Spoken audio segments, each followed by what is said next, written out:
Let us spend some time with today's readings and our continued reading of Pope Francis's encyclical letter on care for our common home, Laudato Si.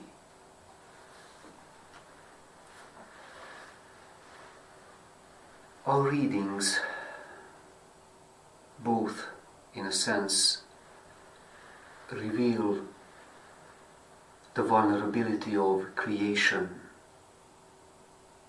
The book of Apocalypse informs us of the vulnerability and inertia of history which need a divine intervention. The Gospel also sheds light that human history is wounded. And perhaps we can also draw a parallel with the destruction of the temple and the destruction, the damage we caused to nature. In paragraph 4, the poem reflects on decline in the quality of human life and the breakdown of society.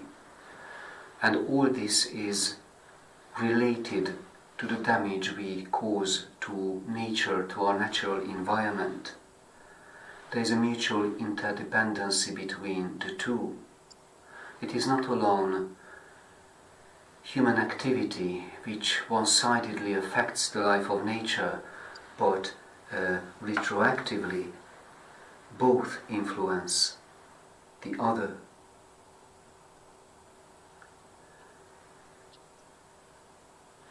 The Pope mentions one of these effects. We are conscious of the disproportionate and unruly growth of many cities, which have become unhealthy to live in. Not only because of pollution caused by toxic emissions, but also as a result of urban chaos, poor transportation, and visual pollution and noise. Many cities are huge, with inefficient structures, expressively wasteful of energy and water.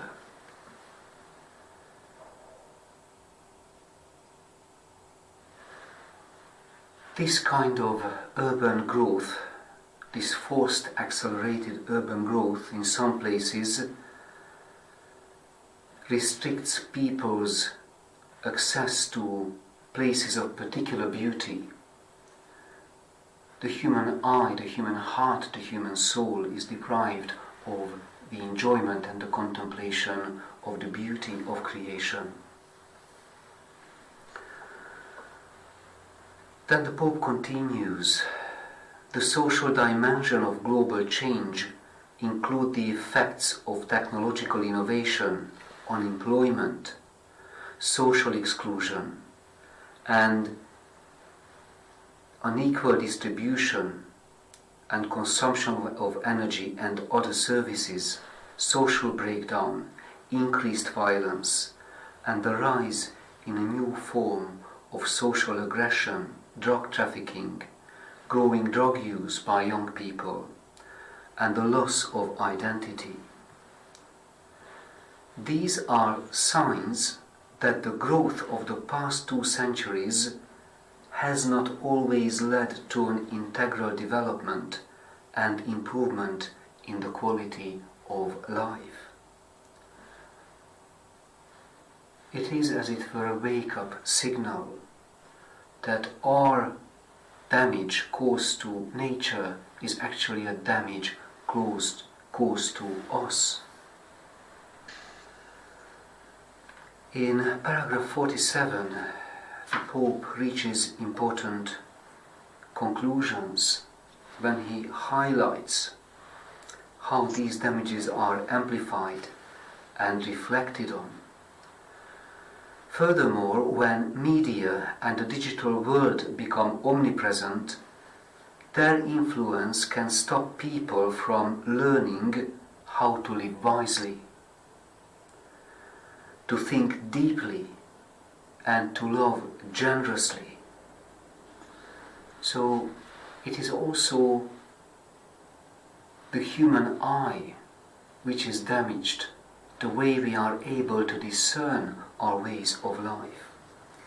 In this context, the great sages of the past run the risk of going unheard amid the noise and distractions of an information overload.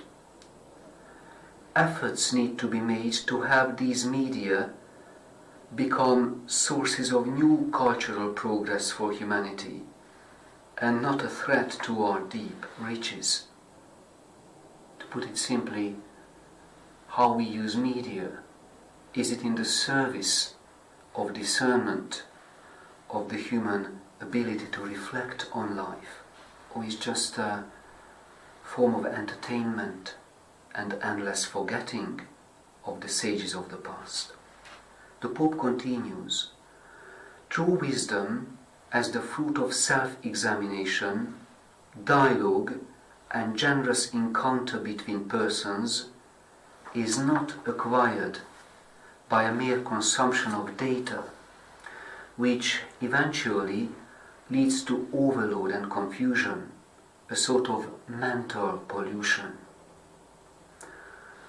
Real relationship with others, with all the challenges they entail, now tend to be replaced by a type of internet communication which enables us to choose or eliminate relationships at whim, thus giving rise to a new type of contrived emotion which has more to do with devices and displays than with other people and with nature. Today's media do enable us to communicate and to share our knowledge and affections. Yet at times they also shield us from direct contact with the pain, the fears and joys of others and complexity of their personal experiences. So what the Pope insinuates is that everything must start with how we see, how we discern, how we respond with compassion, how we think about lives and values and relationships. And it is also insinuated that it's about recognizing what is real, and not simply recognizing, but committing ourselves to what is real, to have sufficient amount of off-screen time to see how the Spirit lives and supports creation.